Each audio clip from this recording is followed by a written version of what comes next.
When my family and I lived in northern France, we lived about an hour north of the site of a famous battleground from World War I, and that is outside the town of Vimy. It was the Battle of Vimy Ridge, which was a very significant victory won by Canadian forces over their German opposition. And if you go to the park, you see a very beautiful and solemn monument to the Canadian forces and the soldiers that fell there. But you also you can visit trenches which have been restored. You can as well see throughout the park enormous bomb craters, giving testimony to the violence that took place there. But there also are significant areas of the park that you cannot visit. You can't visit them because they're marked off by barbed wire. And oddly enough, within these barbed wire fences, you see flocks of sheep grazing. Now, what's that all about? Well, the barbed wire is there not just to keep the sheep in, but it's to protect the tourists, to keep them out, because these are areas where live landmines are still located that have never been cleared. The sheep are there not so much to find, unfortunately, these landmines, but they're there because people with their lawn mowing equipment could not walk through those areas safely, whereas the sheep very carefully can nimbly work their way through these areas and graze, and therefore keep the grass cropped down without too much danger to the sheep. I've been told that fortunately it's been a number of years since a sheep has had an unexpected surprise in the midst of its meal. So in any case, lesson 1.20 reminds me a little bit of Vimy, because there are some unexpected linguistic landmines, you might say, buried within lesson 1.20 that I'm going to have to help you through. And I'm not comparing you to sheep. I'm just talking about the fact that there's some unexpected forms you're going to run into, unexpected things that you'll hear as you click on the images. You've already seen me, I think, in some of the instructional videos look strange like this. When I'm talking about a verb, I refer to it as a verb which is bizarre, étrange. And those are irregular verbs, verbs which have unusual forms when they're conjugated. And that's what we'll start with. Today we're going to focus on the verbs that you just learned, the conjugated forms of the verbs that you just learned in the last lesson, starting with ouvrir and ending with aller. And then tomorrow, or at least in the next day's class, we'll take a look at some other unexpected forms or surprises that you'll run into as you try to form complete sentences using these verbs. So, with no further preparation, let's take a look at lesson 1.20. So here you see we're in lesson 1.20. The first section has the instructional video, and I hope you're watching these videos because many of the same points that I'm making in English to you, I'll make them also in French, and they have the additional challenge of picking up some vocabulary along the way as you try to understand what I'm telling you in French. But I think they could be very helpful to you as well. If you go to the second section, you see there's a review there of the verbs that you've just learned from ouvrir to aller. And then in the third section, we come to what I'd like to focus on today, and that is the instruction, first of all, that you are to listen, and you're to listen to the conjugated forms, the different forms that verbs take as they're given a subject. And these are the forms, specifically the verbs that you learned in the last lesson. So we're gonna pick our way carefully, like those very nimble sheep at Vimy. We're gonna pick our way carefully through this minefield of linguistic challenges. Ouvrir doesn't really present much of a challenge. You know, up to this point, I've mentioned to you that when you put a subject together with a verb, that the verb in its original form, which is called the infinitive, who cares, is longer than the conjugated form, basically. You're going to chop off, it looks like this usually, you're going to chop off the final syllable, basically, of the word in order to form a statement. So, for example, ouvrir, you're going to chop off the ir sound, and you'll say j'ouvre. By the way, j'ouvre is like that. J'ouvre, tu ouvres, il ouvre, elle ouvre. And then with vous, of course, you're going to add the sound e. So vous ouvrez. I haven't told you up to this point Well, with the verb ouvrir, which is conjugated, by the way, like an ER verb, oddly enough, you drop the IR from the verb and add ES. No, I'm not really interested whatsoever in explaining how to write the word to you. I don't want you to be able to explain French. I want you to be able to speak it. The time will come when we'll deal with how to write it as well. But that's not for now. That's for when you already can speak it with a certain degree of fluency.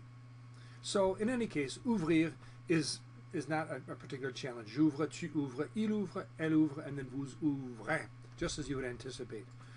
Sortir, however, I'm going to just suggest to you a tip. It help you know how to say these verbs properly. You may well think it's je sorte, tu sortes, il sorte, elle sorte, and vous sortez. It is vous sortez, but the others it is not.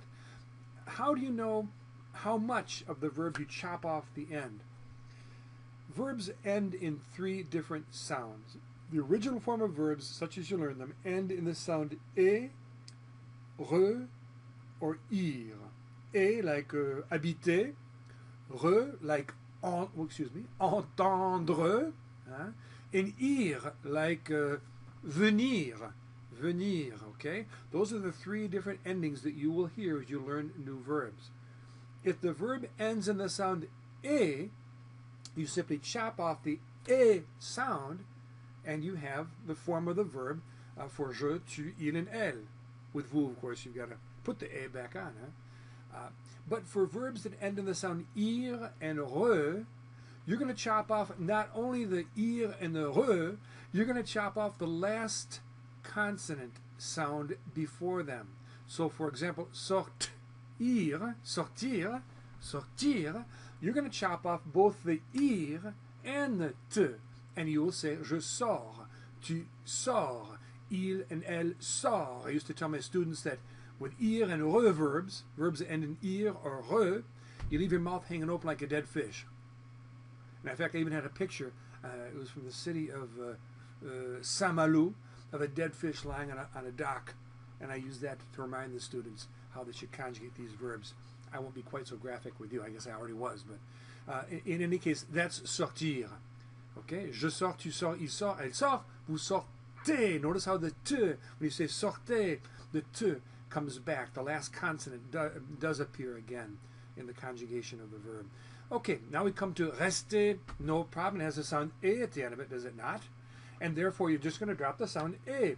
Je reste, tu restes, il reste, elle reste, and vous restez. Okay. Next, we come to partir. Partir. This is a verb ending in the sound ir. It's not the more common verb ending in a. Most verbs end in the sound e, or at least the majority of them. A minority end in ir and re. All right. So this one ends in the sound ir. Partir. So I'm going to drop off both the sound ir and that last consonant, which was a t again. Partir. I'll say pars, je pars, tu pars, il and elle part, and then vous partez. Notice how the t comes back on there, the t sound in the stem. The first part of the verb appears again. Next is marcher. Marcher ends in the sound e, so just drop the e. Je marche, tu marches, il marche, elle marche, and vous marchez. Now, next we have entendre. Again, it's a verb of the type which is not an a. There's not an a at the end, so you're going to drop off more than just the re. You're going to drop off the d that precedes it. Entendre, you're the d. Entendre. You'll say je entends. Entends. Notice my mouth is hanging open like a dead fish. Okay. However, it's not je entends, is it? What is it? J'entends. That's right. J'entends. Tu entends, il entend, elle entend, vous entendez. We come to voir next. Voir. And there's not a lot. This is a very short little one single syllable verb. Not a lot we can drop. What do you think you're going to drop? Is it just going to be je veux? No. There are only 3 sounds in it. V, wa, and re. And it's just the re that you drop. Je vois, tu vois, il voit, elle voit. And vous voyez. Vous voyez. Okay. Next we come to connaître. Connaître. Here the re. Again, it's not a verb of the e type, so you can't just drop the e at the end. You drop the re plus the t that preceded it. Connaître, connaître. You drop the tre, and you have connais, je connais, tu connais, il connaît, elle connaît, etc. And now we come to a verb which deserves a little bit of explanation. Venir. Venir is what is called a stem-changing verb. Venir. Ven is the stem. That's the stem is the first part of a verb before its ending. Remember I told the three kinds of endings?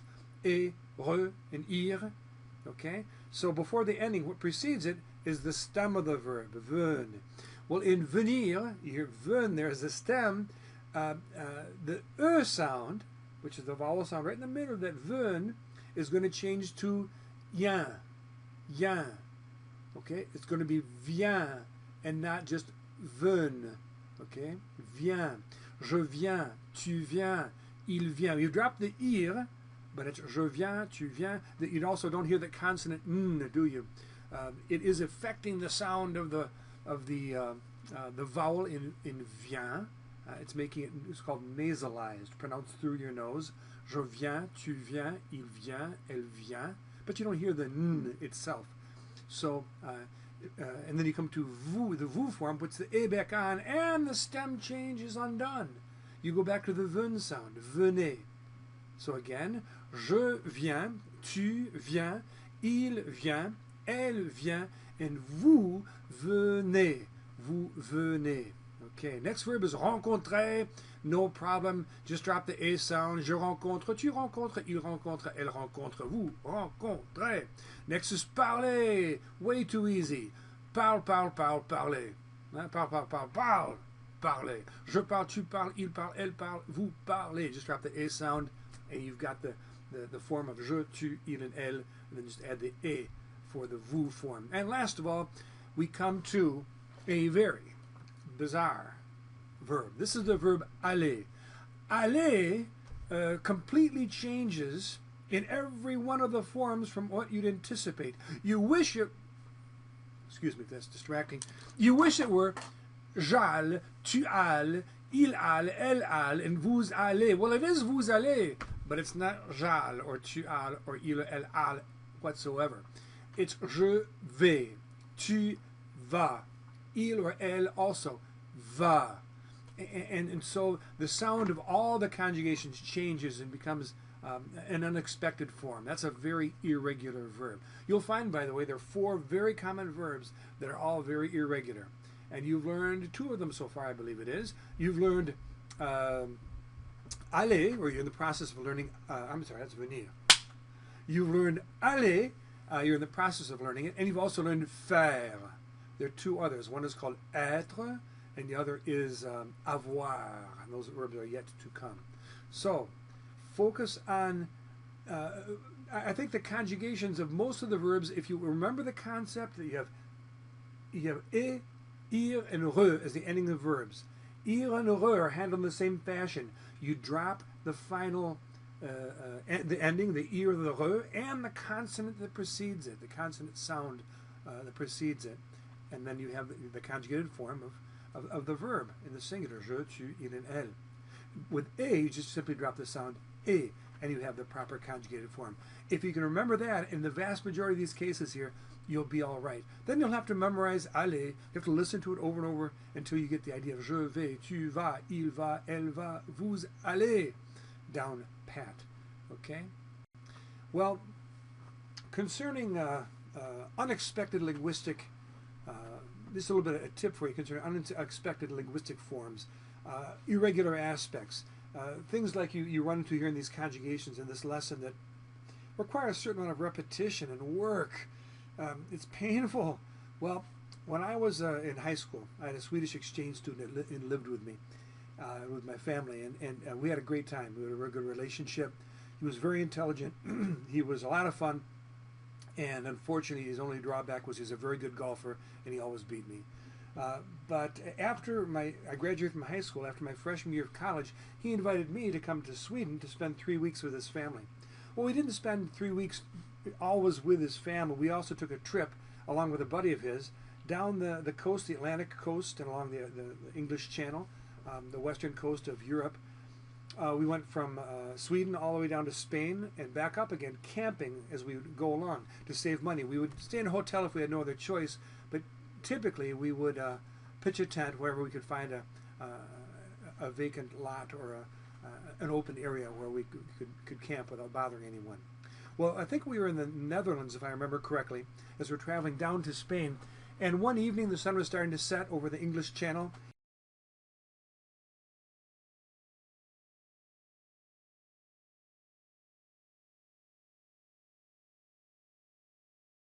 And we saw along the beach, there was a vacant section of beach. We thought that'd be a fantastic place to set up our tent for the night. And there was only one drawback, because this section of beach had very tall grass for some reason. It looked like it hadn't been used for a long time.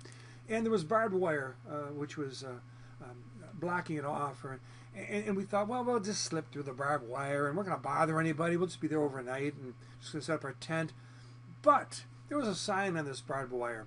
And my Swedish friends didn't speak Dutch, but they had studied diligently their German, and German is close enough to Dutch that they could decipher what the sign was saying. And it was saying that there were abandoned, just like at Vimy, abandoned minefields from World War II, in this case, which had never been cleared. Fortunately, therefore, we didn't slip through that fence and drive our tent stakes in and receive quite a surprise. We found somewhere else to stay for the night. Well, in the same way, you can wend your way through these the minefields of lesson 1.20 if you diligently study, like my Swedish friends did with their German, and listen over and over again to the conjugations until the patterns of these conjugations become integral part of your being. And so that's your challenge right now. In the course of the next class, I'll talk about the unexpected landmines, as it were, in the second half of this lesson. But I'll see you in the course of our next day's class. Au revoir. Bon courage.